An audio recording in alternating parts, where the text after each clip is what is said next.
الحمد لله نحمده ونستعينه ونستغفره ونعوذ بالله من شرور أنفسنا وسيئات أعمالنا من يهده الله فلا مضل له ومن يضلل فلا هادي له ونشهد أن لا إله إلا الله وحده لا شريك له ونشهد أن سيدنا ونبينا ومولانا محمدا عبده ورسوله صلى الله تعالى عليه وعلى آله وأصحابه وبارك وسلم تسليما كثيرا أما بعد فقد قال الله تعالى في القرآن المجيد والفرقان الحميد أعوذ بالله من الشيطان الرجيم بسم الله الرحمن الرحيم والفجر وليال عشر والشفع والوتر والليل إذا يسر هل في ذلك قسم لذي حجر صدق الله مولانا العظيم وصدق رسوله النبي الكريم ونحن على ذلك لمن الشاهدين والشاكرين والحمد لله رب العالمين. Chers frères, salam alaikum wa rahmatullahi wa barakatuh. Dans quelques jours, Inch'Allah, nous nous apprêtons à observer la lune pour le nouveau mois. Ce sera, Inch'Allah, la fin du mois de Dhul Qa'da et le début du mois de Dhul Hijjah, mardi ou mercredi, Inch'Allah. Ce qui nous amènera au jour de Eid, qui sera, Inch'Allah, le jeudi 29 ou le vendredi 30. Ce sera pour nous le jour de Eid al-Adha. Alors, il est tout à fait important pour nous de rappeler l'importance du mois qui va arriver. On a déjà entendu, chaque année on le rappelle aussi, mais le rappel est toujours profitable. On a parfois tendance à prendre à la légère certaines périodes qui sont très importantes dans notre calendrier. Nous connaissons tous l'importance du mois de Ramadan et nous lui accordons à ce mois son importance. Nous connaissons l'importance de certaines nuits bénies et nous leur accordons leur importance. Il y a l'importance du mois de Dhul Hijjah et parfois on est un peu insouciant par rapport à l'importance de cette période importante et propice à l'adoration d'Allah subhanahu wa ta'ala. Le mois de Dhul Hijjah fait partie des mois du Hajj. Depuis que Ramadan est terminé, il y a eu le début des mois de Hajj. On appelle les mois du Hajj. Et alhamdulillah, depuis ces derniers jours et aujourd'hui encore, nos frères et sœurs de la Réunion se sont envolés justement pour cette grande adoration, pour ce grand pilier que constitue le Hajj et le pèlerinage de la maison d'Allah subhanahu wa ta'ala. Qu'Allah subhanahu wa ta'ala leur facilite les rites de ce Hajj et qu'Allah subhanahu wa ta'ala leur accorde le qabouliyah, l'acceptation, et qu'Allah subhanahu wa ta'ala il nous accorde à tous également le tawfiq, la possibilité de par sa grâce de nous rendre, Inch'Allah, à la maison d'Allah pour le pèlerinage. La période et le mois qui débute est donc le mois de Dhul Hijjah. Hijjah, donc le Hajj. Et Rasulullah sallallahu alayhi wa sallam, il nous a à travers les ahadiths rappelé que les 10 premiers jours de ce mois, eh bien, ce sont des jours importants. Et en réalité, cette importance, il la mentionne parce qu'Allah subhanahu wa ta'ala lui-même dans le Coran, eh bien, il nous montre l'importance de ces 10 jours. Lorsqu'Allah subhanahu wa ta'ala dans la surah Al-Fajr, il dit wal fajr wa layalin ashr. Allah subhanahu wa ta'ala, il prend le serment et il jure par les 10 nuits. Et la majorité des mufassirin et des commentateurs, eh bien, ils disent que les 10 nuits par lesquelles Allah il a prêté serment, et lorsqu'Allah il prend serment de quelque chose, ça montre l'importance de cette chose.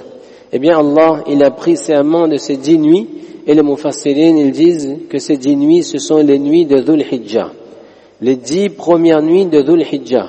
À partir du moment où, Inch'Allah, la lune sera observée, par exemple lundi soir, pour le début de Dhul Hijjah, Inch'Allah, eh bien, ce sera le début des nuits de Dhul Hijjah et le début de ces 10 jours et nuits de cette période de Dhul Hijjah. Allah Ta'ala, il a prêté serment sur cela et Rasulullah sallallahu alayhi wa sallam, il a dit Ma min ayyamin al-amalu salihu fiha ahabbu ila Allah min hadhihi al-ayyam yani ayyam al-ashra. Il a dit que les actions n'ont pas autant d'importance et les actions accomplies ne sont pas autant aimées par Allah subhanahu wa ta'ala que lorsqu'elles sont accomplies durant ces jours, durant ces 10 jours de Dhul Hijjah. Et on lui a demandé, parce que c'était l'époque et l'endroit et la circonstance, on lui avait dit walal jihadu fi sabilillah, même combattre dans le chemin d'Allah, eh bien, n'aura pas plus d'importance. Et il a dit même combattre dans le chemin d'Allah n'a pas autant d'importance que les actions qui seront accomplies durant les 10 jours de Dhul Hijjah. وَلَا الْجِهَادُ فِي سَبِيلِ اللَّهِ إِلَّا رَجُلٌ خَرَجَ بِنَفْسِهِ وَمَالِهِ وَلَمْ يَرْجِعْ بِشَيْءٍ مِّن ذَلِكَ. Tout cela pour nous montrer qu'Allah subhanahu wa ta'ala, il aime particulièrement les actions, les actes d'adoration qui seront accomplis, Inch'Allah, durant ces premiers jours. Pourquoi cette période, elle est aussi importante? Les savants, ils disent, parce qu'il y a dans ces 10 jours, ijtima' ummahatil a'mal. Il y a un rassemblement, il y a un ijtima'. Un rassemblement de quoi? De toutes les grandes actions de notre dîn. Dans cette période, on l'a dit, eh bien, l'un des piliers de l'islam, le hajj. Et il y aura le point culminant de ces jours de hajj, de ces rites de hajj, Yawm Arafah. Le jour de Arafah. Ça, c'est durant ces jours-là. Le lendemain de Arafah, Yawmun Nahr. Il y aura le jour du sacrifice. Les musulmans à travers le monde, eh bien, ils vont sacrifier, accomplir leur qurbani et leur sacrifice pour Allah subhanahu wa ta'ala. Grande action. Les musulmans sont exhortés et on les encourage à garder le jeûne durant ces jours et particulièrement le jour de Arafah, le 9 Dhul Hijjah. On encourage les croyants et les croyantes à être encore plus généreux durant cette période en partageant, en distribuant de leur sadaqa, de leur aumône surérogatoire. Durant ces jours, eh bien, il nous est demandé en abondance de faire le dhikr d'Allah subhanahu wa ta'ala. Les hadiths disent at-tahlil, wat-takbir, wat-tahmid, wat-tasbih, etc. Que durant ces jours, le croyant, il doit être dans le dhikr d'Allah subhanahu wa ta'ala. Il marche, il va qu'à ses occupations et sur sa langue, il y a le nom d'Allah subhanahu wa ta'ala. Subhanallah, walhamdulillah, wa la ilaha illallah, wallahu akbar. C'est facile et ce sont des récompenses qu'on ne peut pas imaginer. Des récompenses faciles pour des actions qui sont faciles et qui sont simples pour chacun de nous. Des récompenses énormes pour des actions qui sont très simples.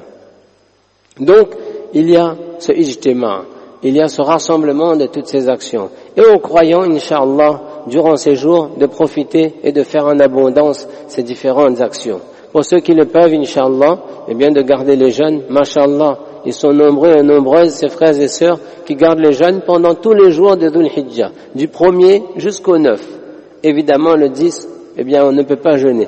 Du 1er au 9, eh bien, masha'Allah, ces frères et sœurs qui gardent le jeûne pendant les 9 jours. Ceux qui ont la possibilité, ce ne sont pas des jeûnes obligatoires, mais remplis de récompenses. Et avec cela, eh bien, de manière générale, on augmente les ta'at, les actions d'adoration et d'obéissance à Allah. Et à côté de cela, eh bien, on s'éloigne de la désobéissance d'Allah subhanahu wa ta'ala. Durant cette période, comme on a cette conscience plus grande pendant le mois de Ramadan, eh bien, on développe cette conscience encore plus pendant ces jours de Dhul Hijjah aussi. Que si je ne peux pas accomplir beaucoup de grandes actions, eh bien, je m'éloigne au moins de la désobéissance à Allah subhanahu wa ta'ala. Je fais attention à perdre moins de temps futilement et je ne m'adonne pas à ce qui ne plaît pas à Allah subhanahu wa ta'ala. Le serviteur, il reste vigilant. Ceux qui doivent accomplir le qurbani, il y a pour eux istihbab, recommandation, à partir du premier jusqu'au jour du qurbani, de ne plus, se raser, se couper les ongles, etc. C'est une recommandation et cela a son importance et ses récompenses, incha'Allah ta'ala. Avec cela, le serviteur, on l'a dit tout à l'heure, lorsqu'il peut, il fait beaucoup de tasbihat. Il est dit de Ibn Umar radiyallahu anhuma, Abu Huraira radiyallahu anhu, ces deux compagnons, durant ces jours, ils partaient dans le marché et ils faisaient le takbir à voix haute. Et les gens du marché, tout le monde faisait aussi le takbir, c'est-à-dire créer cette ambiance dans notre maison, autour de nous, avec les enfants et la famille, Inch'Allah, de passer du temps à faire chanter la gloire, les louanges d'Allah subhanahu wa ta'ala et à faire le takbir en abondance, incha'Allah ta'ala. Ensuite, nous le savons que dans notre dîn, et ça c'est vraiment important, chers frères, que lorsqu'on parle de l'obéissance à Allah subhanahu wa ta'ala, qu'on ne garde pas uniquement le regard sur les a'mal tels que la récitation du Coran, tels que le dhikr, tels que la salat, etc. Ça, ce sont des actes d'obéissance et d'adoration. Il n'y a aucun doute là-dessus. Il n'y a aucun doute. Et il faut le faire en abondance. Mais parmi les actes d'adoration, il y a aussi, et on le répète une fois de plus, il y a tout simplement le souci d'améliorer notre attitude et notre bon comportement. On pense souvent, et c'est peut-être plus facile pour nous, de faire un peu d'actes de charité, de donner une sadaqa, de faire le dhikr, de lire le Coran. Et on ne pense pas à se dire, qu'est-ce que je peux faire pour me rendre meilleur aussi en dehors de ces actes-là. Rendre meilleur pas seulement par des ibadats surérogatoires et nawafil, se rendre meilleur par notre attitude. Que comment dans mon akhlaq, je peux être une plus grande source de bien pour les gens. Comment dans mon comportement, je ne sois pas une source de gêne pour les gens. Que dans la masjid, que dans ma maison, dans mon travail, dans la rue, avec les gens et partout, comment je peux être quelqu'un de meilleur. Ça aussi, ça fait partie des grandes ibadats. Et ça aussi, on le travaille à travers cette période. En temps normal, tout le temps. Mais durant cette période également, le croyant, il est en train toujours de s'améliorer. Qurbani va arriver. On va faire le sacrifice. Mais quel sens du sacrifice quand on n'est pas prêt à faire des sacrifices soi-même? C'est plus facile de passer un couteau sur un animal que de passer un couteau sur nos passions, sur nos envies, sur les mauvaises choses qu'il y a en nous. Et ça aussi, il faut être prêt à prendre le devant dans ce domaine-là. Si je suis un voisin, comment entretenir des bonnes relations avec mon voisin? Si je suis au travail, comment avoir des bonnes relations avec ceux qui sont avec moi au travail? À chaque fois, on le répète, mes frères, rien de nouveau. Mais c'est tellement important. L'attitude et le comportement, c'est une da'wa silencieuse. Nos salahs n'atteignent pas les gens. Nos du'as n'atteignent pas les gens. Notre dhikr n'atteint pas les gens. Notre jeûne n'atteint pas les gens. Qu'est-ce qui atteint les gens? Notre comportement, notre attitude et la noblesse de notre caractère. Alhamdulillah, quelques jours de ça, une dame de 92 ans, elle a amené le iman. Allah Ta'ala nous a donné la possibilité de nous rendre chez une dame qui a demandé à ce que quelqu'un vienne et Inch'Allah elle va prononcer la shahada, 92 ans. Et on a demandé à cette dame, quel est votre cheminement? Qu'est-ce qui vous a attiré vers l'islam? Et son voisin était là. Elle nous a regardé, elle a montré le doigt vers son voisin, c'est mon voisin musulman qui est la cause de ma conversion à l'islam à la fin de ma vie. Il dit ça, c'est quelqu'un de bien. Ça, c'est quelqu'un que lorsqu'il est arrivé ici, il ne me connaît pas, je ne le connais pas, mais il me rend énorme service. Il me rend d'énormes services. Moi, je suis vieille, je n'ai personne, et ce voisin musulman, sans aucun intérêt particulier, il est là. Il vient me rendre visite, il me dit bonjour, il me prend de mes nouvelles, et quand j'ai des choses, une commission, un travail, mon voisin musulman, il est toujours volontaire. Il dit, la cause de ma volonté de venir à l'islam, eh bien c'est lui. Elle a prononcé la shahada et elle était en pleurs. Et ça nous a fait réfléchir que comment juste notre attitude peut être la voie pour la hidayah d'une personne vers Allah subhanahu wa ta'ala. Il n'a pas, et elle n'a pas mentionné de prière, de jeûne, de cadeau, non. C'est juste une bonne attitude. Qui on est? Qu'est-ce qu'on est capable de faire? Omar radiyallahu anhu, il disait que ça c'est la da'wa silencieuse. Ça c'est inviter les gens vers Allah, mais sans faire de discours. J'arrête de parler et j'agis. Parler c'est facile. Agir c'est moins facile. Mais ça a plus d'impact, ça a plus d'effet. Il y a plus de sincérité lorsqu'on agit. Et là-dedans il y a des sacrifices. Parler est facile, agir demande des sacrifices. Donc au moment où on se prépare pour ces sacrifices, que chacun de nous, ces sacrifices de Qurbani, au moment où on se prépare pour ce sacrifice-là, chacun de nous pense aussi aux sacrifices que chacun de nous devons faire au quotidien pour nous améliorer, incha'Allah, dans nos actions, dans nos prières, dans nos jeûnes, dans notre dhikr, dans notre tilawa, mais aussi dans notre attitude vis-à-vis d'Allah. C'est le moment de Qurbani, on l'a rappelé et le rappel est toujours important. Le musulman va acheter des animaux pour son Qurbani. Et combien de fois on l'a rappelé? Mes frères, soyons honnêtes dans nos transactions. Soyons honnêtes dans nos transactions. Ne faisons pas honte à notre religion à cause de notre mauvaise attitude. Lorsque j'agis mal en tant que musulman qui va acheter un animal et qui fait une transaction malhonnête et avec mensonge, etc., eh bien je porte atteinte à l'islam dans son intégralité. Ils vont dire que c'est un musulman, que c'est un arabe qui a fait ça. On ne dira pas forcément monsieur un tel, musulman. Il dit là, il a fait un grand action pour Dieu, mais il est en train de me voler. Alors que le musulman, il sache que le Qurbani, c'est aussi celui-là. Le Qurbani, pour être, Inch'Allah, dans la vérité, dans l'honnêteté, dans l'authenticité, Inch'Allah, qu'Allah il nous préserve et qu'Allah subhanahu wa ta'ala nous permette, Inch'Allah, d'avancer dans le bien. On sollicite nos du'as pour la Ummah dans son ensemble, pour tous nos frères, toutes nos sœurs qui sont partis accomplir le Hajj, qu'Allah subhanahu wa ta'ala facilite. La période de Qurbani est une période un peu sensible aussi. On sait chacun de nous les différentes réglementations, etc. On le rappellera encore que les croyants, Inch'Allah, restent vigilants par rapport à cela. On nous demande aussi de faire dua. Il y a un cyclone d'une intensité assez forte, eh bien, qui est actuellement en train de passer du côté de l'Inde, du Pakistan, etc.